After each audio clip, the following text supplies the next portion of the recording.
On July 9th of 2024, did you tweet the following, quote, "Honestly, the biggest long-term political problem the Democrats have is that they don't know how to talk to low-information morons," close quote. I don't believe those are my words, Senator. I'd have to be able to see them if you would share that with me. Yeah, here it is, big as Dallas. I don't believe those are my words, Senator. You tweeted them. I don't believe that I did.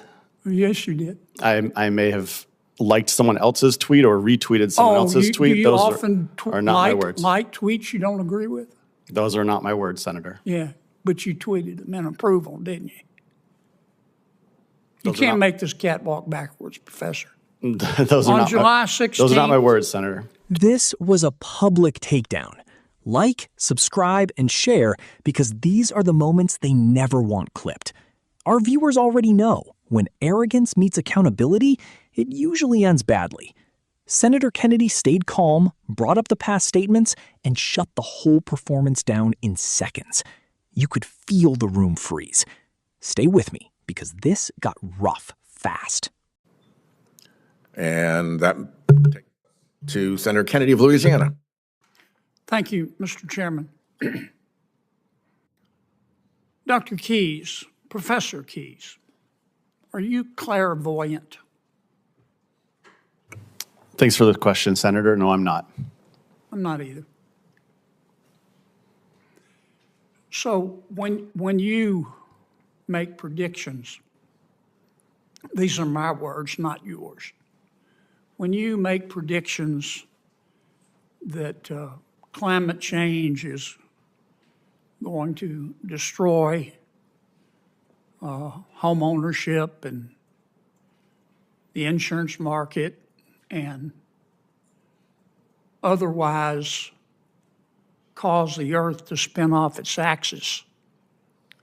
Those predictions are made on the basis of climate models, is that right? The forward-looking forecasts are based on models. My discussion was retrospective and focused on the data we've collected over the last 5 years. If those models are wrong, then your predictions would be impacted, wouldn't they? Senator, I would say that the famous quote is that all models are wrong, but some are useful. And in this case, there's a preponderance of evidence that suggests the direction that climate's headed. Methanethiol? I'm not aware of that term, Senator. I'm surprised. I've read a lot of your writings. You seem to fancy yourself as a climate expert. Senator, I'm an expert on housing markets, mortgage markets, and insurance markets. I'm not a climate scientist. If I told you that methanethiol is a sulfur-based aerosol gas, kind of smells like rotten cabbage, that is produced by microscopic plankton in all of our oceans, which cover 75% of the Earth's surface. Would you have reason to disagree with me? I certainly wouldn't, Senator. I'm here to talk about insurance. If I told you that this methanethanol is an aerosol, which escapes into our environment, it oxidizes and produces particles that substantially reflect the sun's radiation and heat and prevents climate change. Would you have a reason to disagree with me? I wouldn't, Senator. I'm here to talk about the insurance crisis. I know you don't want to talk about things that undermine your confident assertions, but this is important. The Institute of Marine Sciences and the Cabrera Institute of Physical Chemistry just a few days ago published a startling study. It's being widely reported And it found that while scientists and these climate change models on which you rely have always known about methanethiol,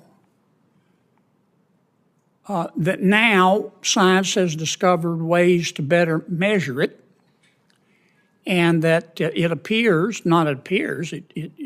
demonstrates that there's 25% more methanethiol being released into our atmosphere than any scientist ever thought.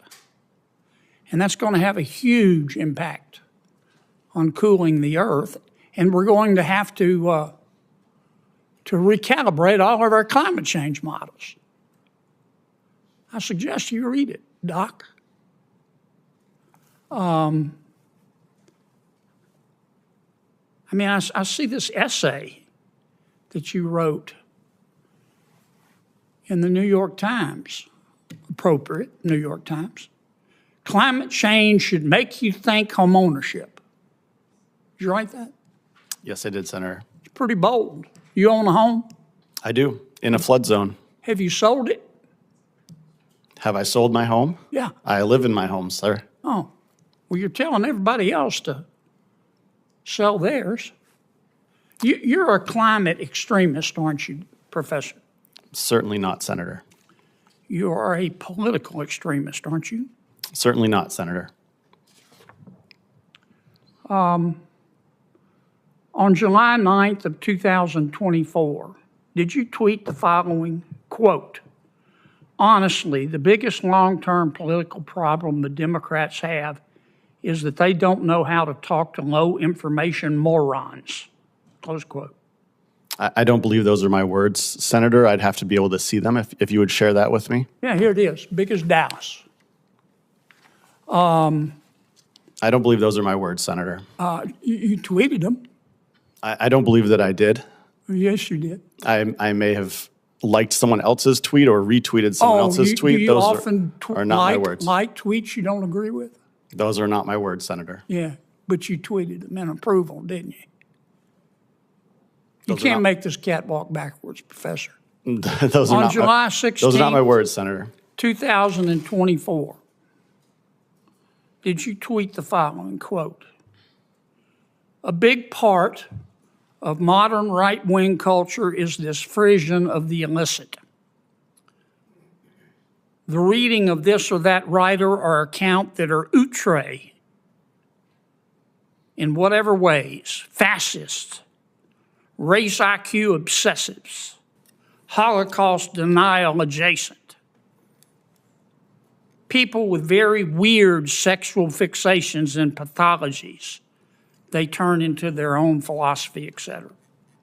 A lot of them, and I think this is true of Vance, and definitely true of the creepy Silicon Valley MAGA weirdos, have simply pickled their brains," end quote.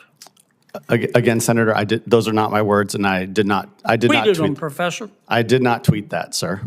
Those are not Senator my Kennedy, words.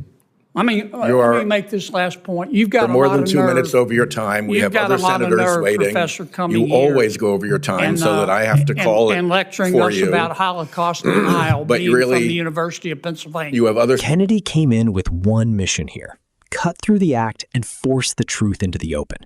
No wasted words, no grandstanding, just direct pressure. And that is exactly why this landed so hard. The moment the past statements were brought up, the whole tone changed. You could see the confidence start to slip. It's easy to sound bold when nobody challenges you. It's different when your own words are sitting right in front of you during a live hearing. Kennedy knew that, and he leaned into it. What made this exchange powerful was how controlled he stayed. He didn't need to yell or make a scene.